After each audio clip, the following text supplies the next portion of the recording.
ಸಾನಾಥ್ಯನ್ನೋ ವಿದದಧಿಕಂ ಬ್ರಹ್ಮನಾರಾಯಣಾಖ್ಯಂ ಭೂಷಾರತ್ನಂ ಭುವನವಲಯಸ್ಯಾಖಿಲಾಶ್ಚರ್ಯರತ್ನಂ ಲೀಲಾರತ್ನಂ ಜಲಧಿ ದುಹಿತುರ್ದೇವತಾ ಮೌಳಿರತ್ನಂ ಚಿಂತಾರತ್ನಂ ಜಗತಿ ಭಜತಾಂ ಸತ್ಸರೋಜದ್ಯುರತ್ನಂ ಕೌಸಲ್ಯಾಯ ಲಸತು ಮಮ ಹೃನ್ಮಂಡಲೇ ಪುತ್ರರತ್ನಂ ಮಹಾವ್ಯಾಕರಣಾಂಬೋಧಿ ಮಂಥಮಾನಸಮಂದರಂ ಕವಯಂತಂ ರಾಮಕೀರ್ತ್ಯಾ ಹನುಮಂತಮುಪಾಸ್ಮಹೇ ಮುಖ್ಯಪ್ರಾಣಾಯ ಭೀಮಾಯ ನಮೋ ಯಸ್ಯ ಭುಜಾಂತರಂ ನಾನಾವೀರಸುವರ್ಣಾನಾಂ ನಿಕಷಾಶ್ಮಾಯಿತಂ ಬಭೌ ಸ್ವಾಂತಸ್ಥಾನಂತಶಯ್ಯಾಯ ಪೂರ್ಣಜ್ಞಾನರಸಾರ್ಣಸೇ उत्तुङ्गवाक्तरङ्गाय मध्वदुग्धाब्दये नमः सूक्तिरत्नाकरे रम्ये मूलरामायणार्णवे विहरन्तो महीयांसः प्रीयन्तां गुरवो मम वाल्मीकिर्गोः पुनीयान्नः महीधरपदाश्रया यद्दुग्धमुपजीवन्ति कवयस्तरणका इव स्वस्त्यस्तु सताम् हरिः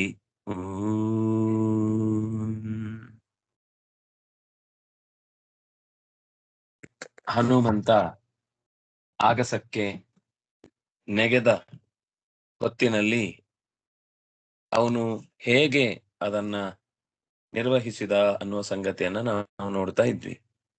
ಹೇಗೆ ಕಂಡ, ಹೇಗೆ ಅವನದನ್ನ ಎದುರಿಸಿದ ಅನ್ನುವ ಸಂಗತಿಯನ್ನ ನೋಡ್ತಾ ಇದ್ವಿ. ಅದರ ಕೊನೆಯ ಭಾಗದಲ್ಲಿ ನಾವು ಇದ್ದಿದ್ದು 28 ಆಗಿಲ್ಲ ಅನ್ಸುತ್ತಲ್ವಾ? ಆಯ್ತು. ಕೋ ವಾನರೇಂದ್ರಸ್ಯ ಸಮಾನತಾಯಾಂ ವರ್ತೇತ ಯಸ್ಯಾನಿಲ ಏವ ತುಲ್ಯಃ. ವಾನರೇಂದ್ರನಿಗೆ ಸಮನಾದ ಮತ್ತೊಬ್ಬ ವ್ಯಕ್ತಿಯನ್ನು ನಾವು ಎಲ್ಲಿ ಹುಡುಕ್ಲಿಕ್ಕೆ ಸಾಧ್ಯ? ಕೋ ವಾನರೇಂದ್ರಸ್ಯ ಸಮಾನತಾಯಾಂ, ಅದು ನೀವು ಗಮನಿಸಿದ್ರೆ ಕೋ ವಾ ನರೇಂದ್ರಸ್ಯ ಒಂದು ಕಡೆ, ಕೋ ವಾನರೇಂದ್ರಸ್ಯ ಸಮಾನತಾಯಾಂ ಅಂದ್ರೆ ಈ ಒಂದೇ ವಾಕ್ಯವನ್ನ ಎರಡು ಅರ್ಥದಲ್ಲಿ ಬಳಸಿದ ಒಂದು ಇಂಥದ್ದಕ್ಕೆ ಈ ಶಬ್ದಾನುಪ್ರಾಸದಲ್ಲಿ ಉಪಯೋಗಿಸುವಂತದ್ದೊಂದು. ಕೋ ವಾನರೇಂದ್ರಸ್ಯ ಸಮಾನತಾಯಾಂ ರಾಮಸ್ಯ ಯೋ ಭಾತಿ ಕೃಪಾಲುತಾಯಾಂ. ರಾಮನ ಕೃಪಾಲುತ್ವದ ಮುಂದೆ ಯಾರು ನಿಲ್ತಾರೆ ಸಮಾನರಾಗಿ? ಹೇಗೆ ಅನಿಲನು ಹಾಗೆ ವಾನರೇಂದ್ರ, ಅವನಿಗಾದ್ರೂ ಒಂದು ಸಮಾನತೆಯನ್ನು ಹೇಳ್ಬೋದು. ರಾಮನಿಗೆ ಸಮಾನತೆಯ ಹಂತಕ್ಕೆ ಬಂದು ನಿಲ್ಲುವ ವ್ಯಕ್ತಿಯನ್ನ ಎಲ್ಲೂ ಹುಡುಕ್ಲಿಕ್ಕೆ ಸಾಧ್ಯ ಇಲ್ಲ ಅನ್ನೋದನ್ನ ಈ ಪದ್ಯದ ಮೂಲಕ ನಿರೂಪಣೆ ಮಾಡಿದ್ರು. ಅಂದ್ರೆ ರಾಮಚಂದ್ರನ ವಿಶೇಷತೆಯನ್ನು ಹೇಳಿದ ಹಾಗಾಯ್ತು. ಅಂತಹ ವಿಶೇಷ ಭಕ್ತನಾಗಿ ಹನುಮಂತ ರಾಮನಿಗೆ ಮಾಡಿದ ಸೇವೆಯ ಬಗ್ಗೆಯೂ ಕೂಡ ಅಭಿವ್ಯಕ್ತಿಪಡಿಸಿದ ಹಾಗಾಯ್ತು ಅಂತ ಇಷ್ಟು ಈ ಪದ್ಯದಲ್ಲಿ ಗೊತ್ತಾಯಿತು. ಮುಂದಿನ ಪದ್ಯ ಯಾರು ಹೇಳ್ತಾರೆ? ಮೇಘ ಅವರು ಹೇಳಿ. ಜಯತಿ ಜಯತಿ ದಿವ್ಯ ಶ್ರೀತಮು ಜಯತಿ ಜಯತಿ ಜಯ ದಿವ್ಯ ಶ್ರೀತನೂನಾಂ ತನೂಮಾನ್ ಆಗ್ಬೇಕು. ಜಯತಿ ಜಗತಿ ದಿವ್ಯ ಶ್ರೀತನೂಮಾನ್ ಜಯತಿ ಜಗತಿ ದಿವ್ಯ ಶ್ರೀತನೂಮಾನ್ ಜಯತಿ ಜಗತಿ ದಿವ್ಯ ಶ್ರೀತನೂಮಾನ್ ಹನುಮಾನ್ ಹನುಮಾನ್ ಅಹಿತಮವಹಿತಾತ್ಮ ಬಾಹ್ಯಮಭ್ಯಂತರಂಚ. ಹನುಮಾನ್ ಅಹಿತಮವಹಿತಾತ್ಮ ಬಾಹ್ಯಮಭ್ಯಂತರಂ ಚ. ಹನುಮಾನ್ ಅಹಿತಮವಹಿತಾತ್ಮ ಬಾಹ್ಯಮಭ್ಯಂತರಂ ಚ. ವಸತಿ ವಸತಿ ಭೂತೆ ಯಸ್ಯ ಚಿತ್ತೇ ವಿಚಿತ್ರೇ. ವಸತಿ ವಸತಿ ಭೂತೆ ಯಸ್ಯ ಚಿತ್ತೇ ವಿಚಿತ್ರೇ. ವಸತಿ ವಸತಿ ಭೂತೆ ಯಸ್ಯ ಚಿತ್ತೇ ವಿಚಿತ್ರೇ.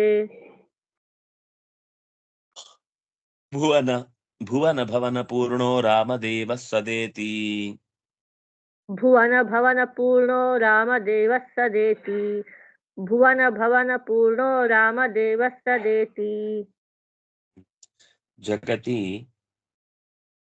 ದಿವ್ಯ ಶ್ರೀ ತನುಮಾನ್. ದಿವ್ಯ ಅಂತಂದ್ರೆ ನಾವು ಲೋಕದಲ್ಲಿ ಕಾಣದ ಅಪೂರ್ವವಾದ ಕಾಂತಿಯಿಂದ ಕೂಡಿದ ಶರೀರ ಉಳ್ಳವ, ಸ್ವರೂಪ ಉಳ್ಳವನಾದ್ರಿಂದಾಗಿ ಯಾಕಂದ್ರೆ ಅಲ್ಲಿ ಒಂದು ಶಬ್ದ ತನುಮಾನ್ ಅಂತ. ತನುಹು ತನು ಈ ಶಬ್ದಗಳೆಲ್ಲ ಶರೀರ ಅನ್ನುವ ಅರ್ಥದಲ್ಲಿ ದಿವ್ಯ ಶ್ರೀ ತನುಮಾನ್, ದಿವ್ಯವಾದ ಕಾಂತಿಯುಕ್ತವಾದ ತನು ಉಳ್ಳವನು ಯಾರು? ಆ ಹನುಮಂತ. ಆಮೇಲೆ ಇನ್ನೊಂದು ಅವನಿಗೆ ವಿಶೇಷವಾದ ಒಂದು ಗುಣವನ್ನು ಹೇಳ್ತಾರೆ, ಅಂತಹ ಹನುಮಾನ್ ಜಯತಿ ಅನ್ನೋದನ್ನ ಹೇಳಿಕೊಟ್ರು. ಅವಹಿತಾತ್ಮ ಬಾಹ್ಯಂ ಅಭ್ಯಂತರಂಚ ಅಹಿತಂ ಅವಹಿತಾತ್ಮ. ಒಳ ಹೊರಗಿನ ಎಲ್ಲ ಶತ್ರುಗಳನ್ನ ಅವನು ಗೆಲ್ತಾನೆ. ಹೇಗೆ? ಅವಹಿತಾತ್ಮ. ಅವಹಿತಾತ್ಮ ಅಂದ್ರೆ ಸಾಮಾನ್ಯ ಅವಹಿತ ಮನಾಶೃಣು ಅಂತ ಅನ್ನುವಲ್ಲೆಲ್ಲ ಗಮನ ಕೊಟ್ಟು ಕೇಳು ಅಂತ ಹೇಳುವುದಕ್ಕೆ ಬಳಸುವ ಶಬ್ದ ಅದು. ಅವಹಿತ ಅಂದ್ರೆ ಏಕಾಗ್ರ ಚಿತ್ತ ಅಂತ ಅರ್ಥ. ಅವಹಿತಾತ್ಮ ಅಂದ್ರೆ ಏಕಾಗ್ರ ಚಿತ್ತನಾಗಿ ಗಮನ ಇಟ್ಟು ಹನುಮಾನ್ ಅಹಿತಂ ಬಾಹ್ಯಂ ಅಭ್ಯಂತರಂ ಜಯತಿ. ಕೆಟ್ಟದ್ದನ್ನು ಒಳಗಿರ್ಲಿ ಹೊಳಗಿರ್ಲಿ ಎರಡೂ ತರದ ರೋಗಗಳನ್ನ, ಕಾಮಕ್ರೋಧಾದಿ ಶತ್ರುಗಳನ್ನೂ ಒಳಗಿನಿಂದ ಗೆದ್ದಿದ್ದಾನೆ, ರಾವಣಾದಿಗಳನ್ನೂ ಎದೆಗೆ ಗುದ್ದಿ ಅವರ ಬಾಯಿಯನ್ನು ಮುಚ್ಚಿಸಿದ್ದಾನೆ. ಹಾಗಾಗಿ ಎರಡೂ ರೀತಿಯಿಂದ ಜಯತಿ, ಗೆಲ್ಲುತ್ತಾನೆ. ಇನ್ನು ವಸತಿ ವಸತಿ ಭೂತೆ ಯಸ್ಯ ಚಿತ್ತೇ ವಿಚಿತ್ರೇ ಭುವನ ಭವನ ಪೂರ್ಣೋ ರಾಮದೇವ ಸ್ವದೇತಿ. 14 ಲೋಕಗಳೇ ಯಾರಿಗೆ ಮನೆಯಾಗಿದೆಯೋ ಅಲ್ಲಿ ತುಂಬಿಕೊಂಡಿರುವ ಭುವನ ಭವನ ಪೂರ್ಣೋ, 14 ಲೋಕಗಳನ್ನೇ ಮನೆಯಾಗಿ ಪೂರ್ಣವಾಗಿ ತುಂಬಿರುವ ರಾಮದೇವ ವಸತಿ ಭೂತೆ ನೆಲೆಸಿರಲು, ಆವಾಸ ಭೂತೆ, ವಸತಿ ಭೂತೆ ಅಂದ್ರೆ ವಸತಿ ಅಂದ್ರೆ ಮನೆ ಅಂತ ಅರ್ಥ. ಮನೆಯಾಗಿ ಇಡೀ ಜಗತ್ತನ್ನೇ ಸ್ವೀಕರಿಸಿರಲು, ತನಗೆ ಇರ್ಲಿಕ್ಕೆ ಜಾಗ ಅಂತ ಅಂದುಕೊಂಡಿರಲು, ವಿಚಿತ್ರೇ ಅತ್ಯಂತ ಅದ್ಭುತವಾದ, ಚಿತ್ತೆ ಹನುಮಂತನ ಮನಸ್ಸಿನಲ್ಲಿ ಸದಾ ಯಾವಾಗಲೂ ವಸತಿ. ಅಂತಹ ಹನುಮಂತನ ಹೃದಯದಲ್ಲಿ ಭಗವಂತ ವಾಸ ಮಾಡಿದನು. 14 ಲೋಕಗಳಲ್ಲಿ ಮನೆ ಇದ್ರೂ ಕೂಡ ಅವನಿಗೆ ಹನುಮಂತನ ಎದೆ ಅತ್ಯಂತ ವಾಸಕ್ಕೆ ಹಿತವಾದ ಜಾಗ, ಅತ್ಯಂತ ವಾಸಕ್ಕೆ ಇಷ್ಟ ಆಗುವ ಜಾಗ ಅಂತ ಹೇಳ್ತಿದ್ದಾರೆ. ಎಲ್ಲಿ ರಘುನಾಥ ಕೀರ್ತನೆಯಾಗುತ್ತೋ ಇವತ್ತಿಗೂ ಕೆಲವು ಕಡೆ ರಾಮಾಯಣದ ರಾಮನ ಕಥೆಯನ್ನು ಹೇಳುವಾಗ ಒಂದು ಮಣೆ ಹಾಕಿರ್ತಾರೆ ಪಕ್ಕದಲ್ಲಿ. ಅಂದ್ರೆ ಅಲ್ಲಿ ಹನುಮಂತ ಬಂದು ಕೇಳ್ತಿರ್ತಾನೆ. ಅದು ಎಷ್ಟೋ ಜನಕ್ಕೆ ಅನುಭವನೂ ಆಗಿದೆ, ಅದು ಸುಳ್ಳಲ್ಲ. ಕೆಲವೊಂದ್ ಸರ್ತಿ ಮಂಗಗಳು ಬಂದು ಕೂತ್ಕೊಳ್ತಾರೆ. ಆ ಊರಲ್ಲಿ ಮಂಗನೇ ಇರಲ್ಲ. ಆಶ್ಚರ್ಯ ಅಂದ್ರೆ ಆ ಇಡೀ ರಾಮನ ಕಥೆ ಆಗುವ ತಿಂಗಳುಗಟ್ಲೆ ಆ ಮಂಗಗಳು ಬಂದು ಅಲ್ಲಿ ಕೂತಿರುವಂತಹ ಪ್ರಸಂಗಗಳು ನಡೀತಾವೆ. ಅಂದ್ರೆ ಹನುಮಂತ ಅಲ್ಲಿ ಇರ್ತಾನೆ ಅಂತ ಅನ್ನೋದನ್ನ ಅನೇಕ ಜನರು ತಮ್ಮ ತಮ್ಮ ಅನುಭವಗಳಿಂದ ಹೇಳಿಕೊಂಡದ್ದು. ಈ ಭಾಗವತದಲ್ಲೂ ಕೆಲವೊಮ್ಮೆ ಮಣೆ ಹಾಕ್ತಾರೆ, ಶುಕಾಚಾರ್ಯ ಬಂದು ಕೂತ್ಕೊಳ್ತಾರೆ ಅಲ್ಲಿ, ಅವರಿಗೆ ಅದು ಬಹಳ ಇಷ್ಟ ಅಂತ. ಆದ್ರೆ ರಾಮನ ಕಥೆ ಹೇಳುವಾಗ ಎತ್ತರ ಎತ್ತರ ರಘುನಾಥ ಕೀರ್ತನಂ, ಎಲ್ಲೆಲ್ಲಿ ರಾಮದೇವರ ಚಿಂತನೆ ನಡೆಯುತ್ತೋ, ಎಲ್ಲಿ ಎಲ್ಲಿ ಸೀತಾಮಾತೆಯ ಗುಣಗಳನ್ನ ಹಾಡಿ ಹೊಗಳ್ತಾರೋ ಅಲ್ಲಿ ಹನುಮಂತ ತಪ್ಪಿಸದೆ ಬಂದು ಕೂತ್ಕೊಳ್ತಾನೆ. ಅವನು ಎಂದೂ ಕೂಡ ಔದಾಸೀನ್ಯ ಮಾಡಿ ಅಯ್ಯೋ ನನಗೇನು ಗೊತ್ತಿದೆ ಎಲ್ಲ ಕಥೆ, ಅವ್ರೇನ್ ಹೇಳೋದು ಮತ್ತೆ ಅಂತ ಯಾವತ್ತೂ ಕೂಡ ಯಾವುದೇ ವಿಷಯದಲ್ಲೂ ಕೂಡ ಆತ ಹಿಂಜರಿಕೆ ಒಡ್ಡದೆ ಅಲ್ಲಿ ಬಂದು ರಾಮನ ಕಥೆಯನ್ನ ಕೇಳ್ತಾನೆ ಅಂತ ಒಂದು ಮಹತ್ವ ಇದೆ. ಯಾಕೆಂದ್ರೆ ಅವನ ಹೃದಯದಲ್ಲೇ ಯಾವಾಗ್ಲೂ ರಾಮ ಇರ್ತಾನೆ. ಅದರಿಂದಾಗಿ ಆ ಜಾಗಕ್ಕೆ ಬಂದು ರಾಮನನ್ನ ಪ್ರತಿಷ್ಠೆ ಮಾಡುವುದು, ರಾಮನ ಕಥೆ ಕೇಳಿದಲ್ಲಿ ರಾಮನನ್ನ ಪ್ರತಿಷ್ಠೆ ಮಾಡುವುದು ಹನುಮಂತನ ಕೆಲಸ. ಆದ್ರಿಂದಾಗ ಅವನಲ್ಲಿ ಬಂದು ನೆಲೆಸ್ತಾನೆ ಅಂತ ಭಾವ. ಜಗತಿ ದಿವ್ಯ ಶ್ರೀತನುಮಾನ್ ಅವಹಿತಾತ್ಮ ಅಹಿತಂ ಬಾಹ್ಯಮಾಭ್ಯಂತರಂ ಜಯತಿ.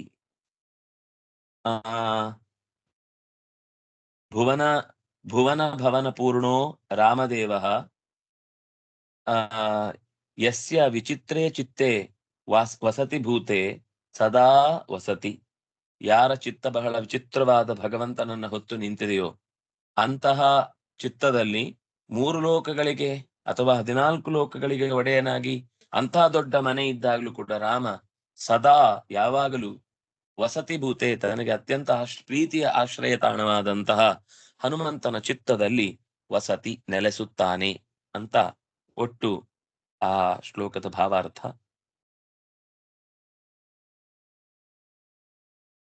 इति श्रीमद्वाल्मीकि इति श्रीमद् रामायण नारायण पंडिताचार्य विरचिते रामांके संग्रह रामायणे सुंदरकांडे प्रथम सर्गः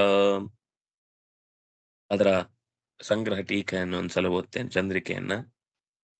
ಅಥ ಮಾಲಿನ್ಯ ಉಪಸಂಹರತಿ ನನಮಯಯುತೇಯಂ ಮಾಲಿನಿ ಭೋಗಿ ಲೋಕೈಃ ಜಗತಿ ಜಗತಿ ದಿವ್ಯ ಶ್ರೀ ತನುಮಾನ್ ಹನುಮಾನ್.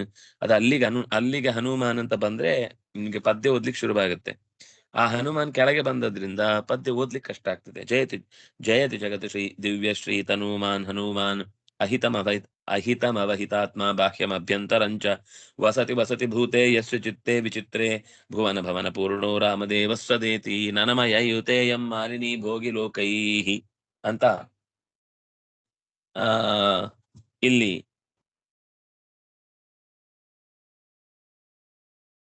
ನಾಲ್ಕು ನನಮ ಯಯಯುತೇಯಂ ಮಾಲಿನಿ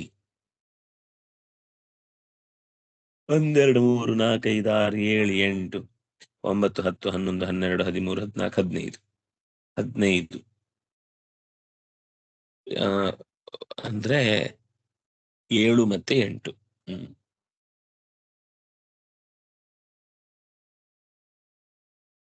ನ ಅನ್ನೋದು ಎಲ್ಲವೂ ಅಲ್ಪ ಅಂದ್ರೆ ಹ್ರಸ್ವ.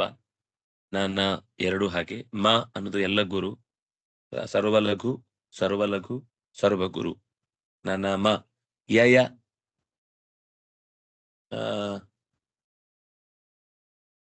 ಯರತ. ಯ ಅನ್ನೋದು ಆದಿಲಘು, ಉಳಿದದ್ದು 2 ಕೂಡ ಗುರು ಆಗಿರುತ್ತೆ. ನನ್ನಮಯ ನನಮಯಯುತೇಯಂ ಮತ್ತೊಂದು ಯ ಹಾಗೇನೆ ಯುತ ನನಮಯಯುತೇಯಂ 15 ಆದ್ರಿಂದಾಗಿ 3 ಗಣಗಳು. ಮೊದಲಿಗೆ ಒಂದು ಗಣ, ಎರಡನೇ ಗಣ ನನ ಮ ಮತ್ತೆ ಮ ಯಯ. ಅಲ್ಲಿಗೆ ಯಕಾರ 2, ಮಕಾರ 1, ಶುರುವಿನದ್ದು 2, ನಕಾರ. ಹೀಗೆ ಮತ್ತದ್ರಲ್ಲೊಂದು ಗಮನಿಸಿ, ತನುಮಾನ್ ಹನುಮಾನ್, ಜಯತಿ ಜಗತಿ, ವಸತಿ ವಸತಿ, ಭುವನ ಭವನ, ಇದು ಒಂಥರದ ಶಬ್ದಪ್ರಾಸವನ್ನ ಬಳಸಿಕೊಂಡು ಹೇಳಿದಂತಹ ಪದ್ಯ. ಅಥ ಮಾಲಿನ್ಯ ಉಪಸಂಹರತಿ ಮುನೀಂದ್ರಾಣಾಂ ವಚನಾನಿ ಜಯತಿ.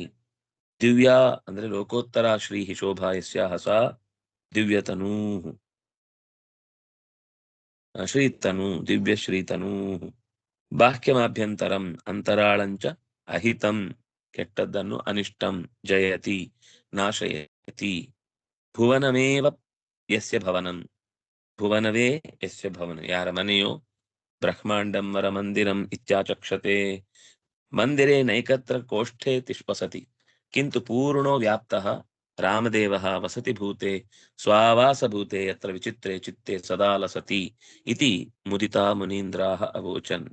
ಹೀಗೆ ಸಂತೋಷದಿಂದ ಮುನಿಗಳು, ಇದು ಆರಂಭದಲ್ಲಿ ಬಂದಿತ್ತು ಭಗವಂತನ ಬಗ್ಗೆ ಏನ್ ಹೇಳಿದ್ರು ಅಂತ, ಅದು ಇಲ್ಲಿ ಮುಕ್ತಾಯ ಆಯ್ತು. 1ನೇ ಸರ್ಗ ಮುಗಿತಾಯ ಅನ್ನುವಲ್ಲಿಗೆ ಯುದ್ಧಕಾಂಡೇ ಸುಂದರಕಾಂಡೇ ಪ್ರಥಮ ಸರ್ಗ ವಿವರಣಂ ಇಂದ ಮುಂದೆ 2ನೇ ಸರ್ಗದ ಚಿಂತನೆ. ಅರ್ಚನ ಅವರು ಹೇಳಿ. ಪವಮಾನ ಸುತಂ ವೀಕ್ಷ್ಯ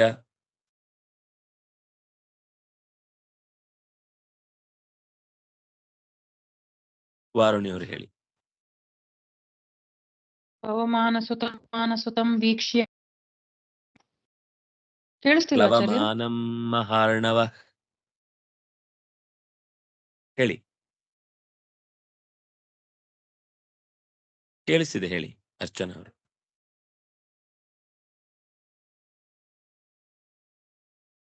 ಪ್ಲವಮಾನಂ ಮಹಾರ್ಣವ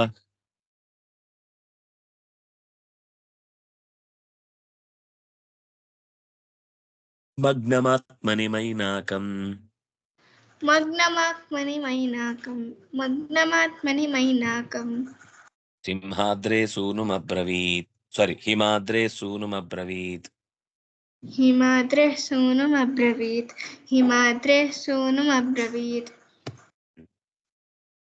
ಪವಮಾನ ಸುತಂ ವೀಕ್ಷ್ಯ ಪ್ಲವಮಾನಂ ಮಹಾರ್ಣವಃ. ಪ್ಲವಮಾನಂ ಪವಮಾನಸುತಂ. ಕಿಂ ಪ್ಲವಮಾನಂ? ಮಹಾರ್ಣವಃ. ಸಾಮಾನ್ಯ ಸಮುದ್ರ ಅಲ್ಲ, ದೊಡ್ಡ ಸಮುದ್ರವನ್ನ ಪ್ಲವಮಾನಂ ಪವಮಾನಸುತಂ ವೀಕ್ಷ್ಯ. ಮಹಾರ್ಣವಃ, ಸಮುದ್ರ ಹಾರುವವನನ್ನ ಕಂಡ, ತನ್ನನ್ನೇ ದಾಟ್ತಾ ಇರುವಂತಹ ವೀರನಾದ ಹನುಮಂತನನ್ನ ಕಂಡ. ಪವಮಾನ ಸುತಂ, ಪವಮಾನನ ಮಗ. ಪ್ಲವಮಾನಂ, ಹಾರುತ್ತಿರುವವನನ್ನು ವೀಕ್ಷ್ಯ. ಅದು ನೋಡಿ, ಪವಮಾನ ಪ್ಲವಮಾನ. ಮಗ್ನಮಾತ್ಮನಿ ಹಿಮಾದ್ರೇಹೇ ಮೈನಾಕಂ ಸೂನುಮಬ್ರವೀತ್. ಎಲ್ಲ ಮಕಾರಗಳೇ. ಪವಮಾನ ಸುತಂ ವೀಕ್ಷ್ಯ ಪ್ಲವಮಾನಂ ಮಹಾರ್ಣವಃ ಮಗ್ನಮಾತ್ಮನಿ ಮೈನಾಕಂ. ಆತ್ಮನಿ ಮೈನಾ ತನ್ನಲ್ಲಿ ಮಗ್ನಂ,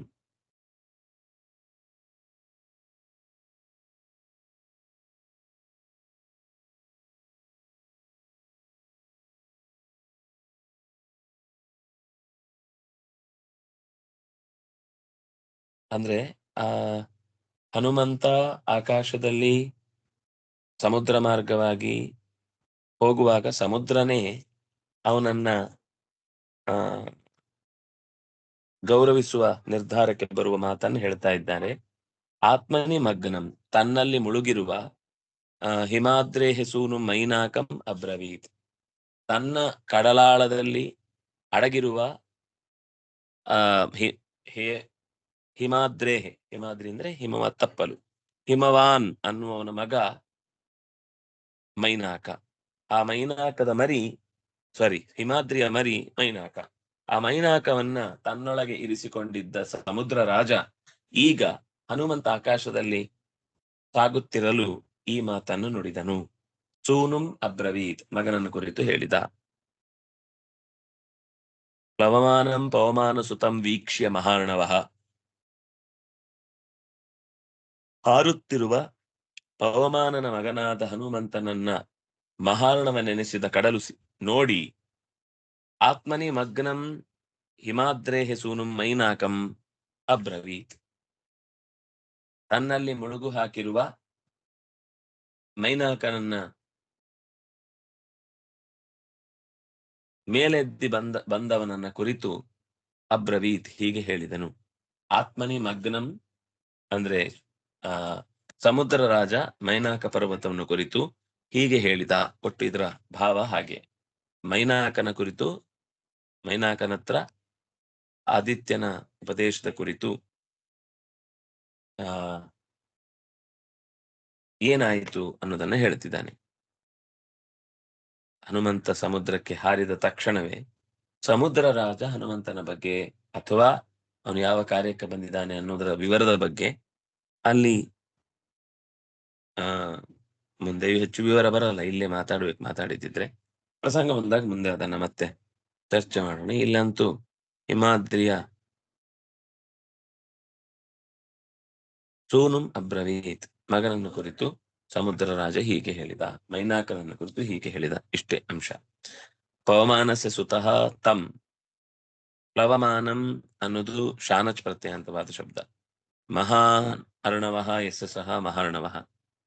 ಮಗ್ನಂ ದ್ವಿತೀಯ ಏಕ, ಆತ್ಮನಿ ಸಪ್ತಮಿ ಏಕ ಸ್ತ್ರೀ ಪುಲ್ಲಿಂಗ, ಮೈನಾಕಂ ದ್ವಿತೀಯ ಏಕ ಪುಲ್ಲಿಂಗ, ಹಿಮಾದ್ರೇಹೇ ಷಷ್ಠಿ ಏಕ, ಸೂನುಂ ದ್ವಿತೀಯ ಏಕ, ಸೂನು ಸೂನು ಸೂನವಃ, ಅಬ್ರವೀತ್ ಲಂಗ್ ಪ್ರಥಮ ಏಕ. ಉತ್ತಿಷ್ಠ ಪರ್ವತ ಶ್ರೇಷ್ಠ. ಶ್ರೀ ವೈಷ್ಣವರು ಹೇಳಿ. ಉತ್ತಿಷ್ಠ ಪರ್ವತ ಶ್ರೇಷ್ಠ. ಉತ್ತಿಷ್ಠ ಪರ್ವತ ಶ್ರೇಷ್ಠ, ಉತ್ತಿಷ್ಠ ಪರ್ವತ ಶ್ರೇಷ್ಠ.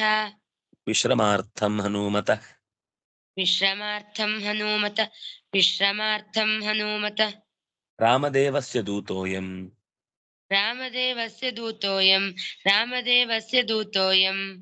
ಮಾನನೀಯೋ ಹಿ ಮಾದೃಶೈಃ, ಮಾನನೀಯೋ ಹಿ ಮಾದೃಶೈಃ, ಮಾನನೀಯೋ ಹಿ ಮಾದೃಶೈಃ. ಹೇ ಪರ್ವತ ಶ್ರೇಷ್ಠ, ಮೈನಾಕನಿಗೆ ಹೇಳುದು ಸಮುದ್ರ. ಉತ್ತಿಷ್ಠ ಹನುಮತಃ ವಿಶ್ರಮಾರ್ಥಂ. ಅವನು ಯಾರು? ಸಾಮಾನ್ಯ ಅಲ್ಲ. ರಾಮದೇವಸ್ಯ ಅಯಂ ದೂತಃ ಅತಃ ಮಾದೃಶೈಃ ಮಾನನೀಯೋ ಹಿ ನನ್ನವರಿಂದ, ಮಾದೃಶೈಹಿ ನನ್ನಂಥವರಿಂದ, ಮಾನನೀಯೋ ಹಿ ಅತ್ಯಂತ ಗೌರವಕ್ಕೆ ಗುರಿ ಮಾಡ್ಲೇಬೇಕಲ್ವಾ, ಒಂದೊಂದು ದೊಡ್ಡ ಸ್ಥಾನದಲ್ಲಿ ಇರಿಸ್ಲೇಬೇಕಲ್ವಾ ಅನ್ನೋ ತರದ ಮಾತನ್ನ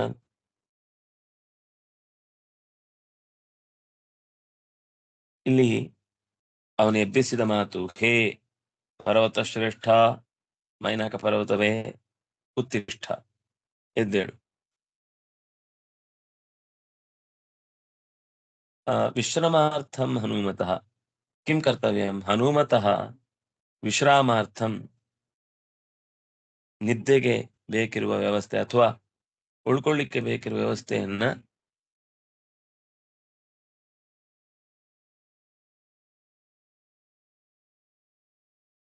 ನೀವೇ ರಾಮದೇವ್ ಅಂದ್ರೆ ಹನುಮ ಅಂತ ರಾಮನಿಗೆ ದೂತನಾಗಿ ಹೋಗ್ತಾನೆ. ಅದರಿಂದಾಗಿ ಮಾನನೀಯೋ ಹಿ ಮಾನದಃ.